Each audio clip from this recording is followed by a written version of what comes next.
को आप सभी का एक बार फिर से स्वागत है नवभारत न्यूज 24/7 में। दर्शकों, जम्मू कश्मीर के अगर इतिहास की बात की जाए तो डोगरी भाषा जम्मू कश्मीर की मातृभाषा है और जम्मू के लोगों की ये माँ बोली भाषा है। यानी कि इस भाषा की बात करें तो जम्मू के लोगों की या जम्मू कश्मीर के लोगों की जो अस्तित्व है वो इस भाषा से कहीं ना कहीं जुड़ा है। लेकिन बदकिस्मती से डोगरी भाषा को लेकर बड़े बड़े मंचों पर बड़े बड़े सियासतदान बड़ी बड़ी बातें करते हैं, लेकिन जब जमीनी हकीकत इस भाषा की देखें तो बहुत दुखद है। क्योंकि आज डोगरी भाषा और संस्कृत जैसी भाषाओं को किसी भी तरह की पोस्ट नहीं मिली है। यानी कि इन भाषाओं को और जनरेशन तक ले जाने वाले उन अध्यापकों के लिए भी कोई पोस्ट नहीं निकाली गई है जो इस भाषा का प्रचार करें, प्रसार करें। ऐसे में जम्मू की अगर बात करें तो भारतीय कला संगम की बात करें, उनके डायरेक्टर इस समय रमेश सिंह जी हमारे साथ मौजूद हैं। डोगरी भाषा और डोगरी विरासत कल्चर को किस स्तर पर जम्मू में प्रमोट किया जा रहा है या जम्मू कश्मीर में प्रमोट किया जा रहा है या राष्ट्रीय अंतर्राष्ट्रीय स्तर पर प्रमोट किया जा रहा है, उसकी हकीकत को लेकर बातचीत करेंगे। सर, आपका बहुत बहुत स्वागत है नवभारत में। नमस्कार सर, मैं रमेश सिंह, डायरेक्टर भारतीय कला संगम।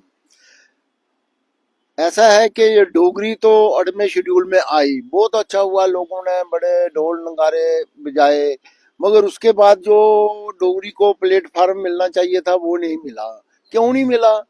ऐसा क्यों हुआ हमारे डोगरों के साथ? क्योंकि डोगरों का लीडर कोई नहीं है। जम्मू का अगर लीडर कोई होता तो आज जो हमारे साथ भेदभाव हो रहा है, डोगरी 8वें शेड्यूल में आई, क्या स्कूलों में डोगरी लगी? ऐसा ऐसा क्यों नहीं हुआ? क्या कॉलेजों में, स्कूलों में, कॉलेजों में डोगरी लगी? कोई ऐसा कोई इन्होंने कोई इंस्टीट्यूट नहीं लिया गवर्नमेंट ने। गवर्नमेंट को चाहिए था कि स्कूलों कॉलेजों में डोगरी लगवाना, मगर बदकिस्मत डोगरों की कि ऐसा नहीं हुआ। जम्मू के साथ भेदभाव हो रहा है। ऐसा भेदभाव कई सालों से हो रहा है, आज का नहीं है। हमारी डोगरी जो मातृभाषा है वो उसको जितना प्लेटफॉर्म मिलना चाहिए था नहीं मिला। ये जो लीडर है ये बोलते हैं जी हाँ डोगरी है, कोई ऐसा हुआ ऐसा हुआ। डोगरी के लिए कुछ भी नहीं हुआ है। 8वें शेड्यूल के बाद डोगरी आई, उसके आगे जो होना था वो नहीं हुआ। क्यों नहीं हुआ?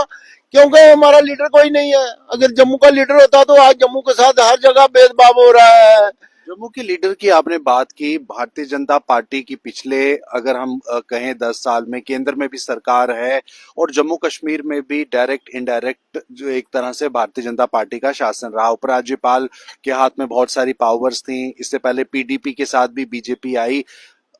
क्या लगता है आपको, आखिरकार जिन लोगों ने बीजेपी पर भरोसा किया, जिन लोगों ने पॉलिटिशियंस पे भरोसा किया कि जम्मू की हालत को सुधारेंगे और हालत सुधारने के साथ जम्मू की डोगरी को भी एक अच्छे स्तर पर लेके जाएंगे, अच्छे कल्चरल प्रोग्राम्स होंगे, वो सब कहीं भी जमीनी स्तर पर देखने को नहीं मिले उस तरह के जितनी उम्मीद थी?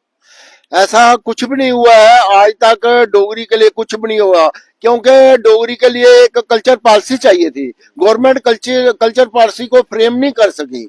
ये सब किताबों में है और अंदर कमरों में बंद करके तो बस ये होता है। क्योंकि अगर डोगरी को प्लेटफॉर्म मिलता, डोगरी को कल्चर पॉलिसी के तहत आगे लाते तो डोगरी का विकास होना था। मगर बदकिस्मत हमारी डोगरों की ये डोगरी का विकास नहीं हुआ है। ये सीमित रह गई है डोगरी। ठीक है ना? डोगरी स्कूलों में लगनी चाहिए, डोगरी कॉलेजों में लगनी चाहिए, डोगरी के लिए सेमिनार होने चाहिए, बड़े बड़े सेमिनार होने चाहिए, डोगरी के लिए अच्छे प्रोग्राम होने चाहिए। मगर ऐसा कुछ नहीं है। सिर्फ ये दिखावा है, आज डोगरी को हम ये करें, कुछ नहीं हो रहा डोगरी के लिए। सर, आपको क्या लगता है, इससे पहले आप लोग सड़कों पर भी दिखे थे जब आप चाहते थे कि डुग्गर सैटेलाइट चैनल जो है वो आए, तब की सरकार से यानी कि उपराज्यपाल से ये गुहार लगा रहे थे, बीजेपी से गुहार लगा रहे थे। अब सरकार बदल चुकी है, अब कहीं ना कहीं केंद्र इस शासित प्रदेश में उपराज्यपाल का भी शासन है, मुख्यमंत्री भी बन गए हैं। आपको लगता है कि अब कुछ बदलाव होगा क्या एनसी सरकार से? अब कोई उम्मीदें हैं आपको?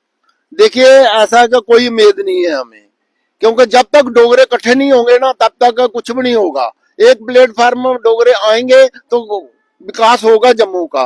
क्योंकि डुग्गर सैटेलाइट चैनल जो हमारी बहुत लॉन्ग पेंडिंग डिमांड है, इधर सारा इंफ्रास्ट्रक्चर आया हुआ था जम्मू दूरदर्शन में, और यहाँ से उन्होंने उठाया और वो ले गए हिमाचल में, उसको सैटेलाइट चैनल बना दिया, जम्मू ऐसे ही रह गया। क्योंकि जम्मू ऐसे रह गया कि भाई क्यों, वो क्यों ले गए अनुराग ठाकुर जी वहां पर, ठीक है, क्योंकि जम्मू का लीडर कोई नहीं है। अगर जम्मू का लीडर होता तो आज हमारा डुगर सैटेलाइट चैनल होता। एक डिमांड होती भाई, हाँ भाई ये डुगर सैटेलाइट चाहिए, और अगर हमारा डुगर सैटेलाइट चैनल हमें मिल जाता तो 150 कंट्री में हमारा ये प्रोग्राम है टेलीकास्ट हो सकते हैं। कि बदकिस्मत हमारी डोगरों की ये भी सीमित है, 1-2 घंटे का यहाँ से प्रोग्राम चलता है, क्योंकि लोग इकट्ठे नहीं है जम्मू के। अगर जम्मू के लोग इकट्ठे हो जाए तो इनकी क्या हिम्मत है कि अगर डुगर सैटेलाइट चैनल ना दे हमें। तो ये कितनी लॉन्ग पेंडिंग हमारी डिमांड है, डुगल सैटेलाइट चैनल होना चाहिए, मगर बदकिस्मत हमारी डोगरों की, हम इकट्ठे नहीं है।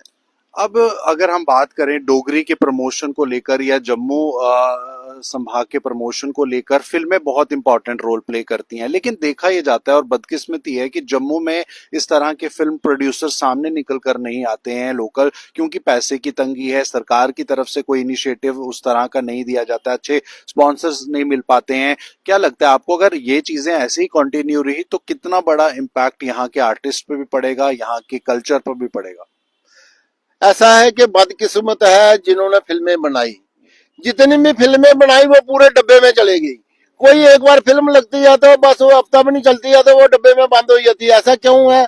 क्योंकि यहाँ पर कोई कल्चर पॉलिसी नहीं है और कोई फिल्म पॉलिसी नहीं है। अगर फिल्म पॉलिसी होती तो रीजनल फिल्मों को मौका देते हैं, रीजनल फिल्में बनती और हमारा ये डोगरा कल्चर है वो हाईलाइट होता।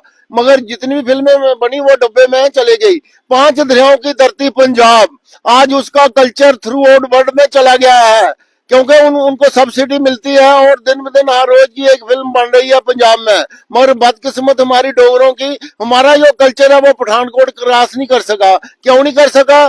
क्योंकि हमारे पास कोई कल्चर पॉलिसी नहीं है, ना कोई फिल्म पॉलिसी है। अगर हमें रीजनल फिल्में बने और रीजनल फिल्मों को सब्सिडी मिले, सब्सिडी होना बड़ा जरूरी है। जिस तरह पंजाब में सब्सिडी मिलती है बाकी स्टेटों में मिलती है, मगर यहाँ पर कोई रीजनल फिल्मों के लिए सब्सिडी नहीं है। तो हमारी तो यही गवर्नमेंट से अपील है कि जो फिल्म पॉलिसी है उसमें रीजनल फिल्मों को सब्सिडी दी जाए, ताकि जो प्रोड्यूसर फिल्म बनाए उसको जितना भी पैसा लगे उसका वापस हो जाए। आखिरी सवाल रहेगा सर आपसे, इस समय में ऐसे माहौल में आर्टिस्ट के लिए कितना मुश्किल है घर चलाना, क्योंकि कलाकार जो है वो अपनी कलाकारी से ही पैसे कमाता है, जो कुछ उसे मिल जाए। ऐसे समय में जब काफी ज्यादा परेशानी है आर्टिस्ट को भी, यहाँ पर उस तरह की फिल्में नहीं बनती हैं, एल्बम तो बनती हैं लेकिन लोग खुद से पैसे लगाते हैं। आर्टिस्ट की क्या लाइफ है आज की डेट में? देखिए, इस समय जो आर्टिस्ट है वो चक्की में पिसा जा रहा है, क्योंकि कोई पॉलिसी नहीं है, ना फिल्म पॉलिसी है ना कल्चर पॉलिसी है। वो तो बेचारा रेडी तो लगा नहीं सकता, मर जाएगा मगर रेडी नहीं लगाएगा वो, क्योंकि यहाँ पर काम ही कम है, फिल्मों में काम कम है, डुगर सैटेलाइट चैनल बना नहीं है, ठीक है ना, प्रोग्राम बड़े कम होते हैं, बहुत कम प्रोग्राम हो रहे हैं। तो इसी तरह से जो आर्टिस्ट है, अगर एक फिल्म बनती है तो उसमें 100 कलाकार को मौका मिलता है। कुछ बैक स्टेज में होते हैं, कुछ सामने पर्दे के आते हैं, मगर ऐसा कुछ नहीं है। अगर यहाँ पर कोई सीरियल नहीं बन रहा, कोई कुछ नहीं बन रहा है, क्योंकि यहाँ पर कोई कुछ भी नहीं है जम्मू में कुछ भी नहीं है। जम्मू में ना कल्चर पॉलिसी है ना फिल्म पॉलिसी है, कुछ भी नहीं है। तो इसी तरह गवर्नमेंट से यही अपील है कि कुछ कल्चर पॉलिसी बनाई जाए, ओरिजिनल फिल्म पॉलिसी बनाई जाए, ताकि आर्टिस्टों को मौका मिले और उनको प्लेटफॉर्म मिले। चलिए दर्शकों, तो ये थी खास बातचीत, और बहुत दुर्भाग्यपूर्ण ये स्थिति है जम्मू की। अगर हम बात करें यहाँ पर जो यहाँ के स्थानीय आर्टिस्ट हैं, यहाँ के जो स्थानीय कलाकार हैं, उनको रोजगार की भी जरूरत है, उन्हें एक मंच की भी जरूरत है। और जब इस तरह की बड़े स्तर की फिल्में अगर जम्मू में बने तो जाहिर सी बात है सिर्फ आर्टिस्ट ही इस चीज से नहीं कमाते हैं, उसके साथ फैशन डिजाइनर्स और उसी के साथ सेट डिजाइनर्स और उन्हीं के साथ कई ऐसे टेक्नीशियंस होते हैं जो एक अच्छा खासा पैसा कमाकर अपनी आजीविका जो है उसको चला सकते हैं, अपने परिवार को चला सकते हैं।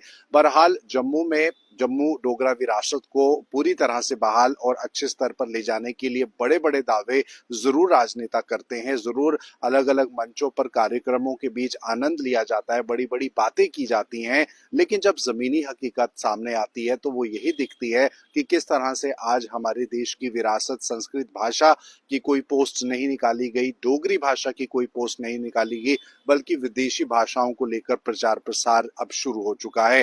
फिलहाल आपकी क्या राय है इस पूरे मामले पर, आप जरूर कमेंट बॉक्स में साझा कीजिए। मुझे दीजिए इजाजत। नमस्कार।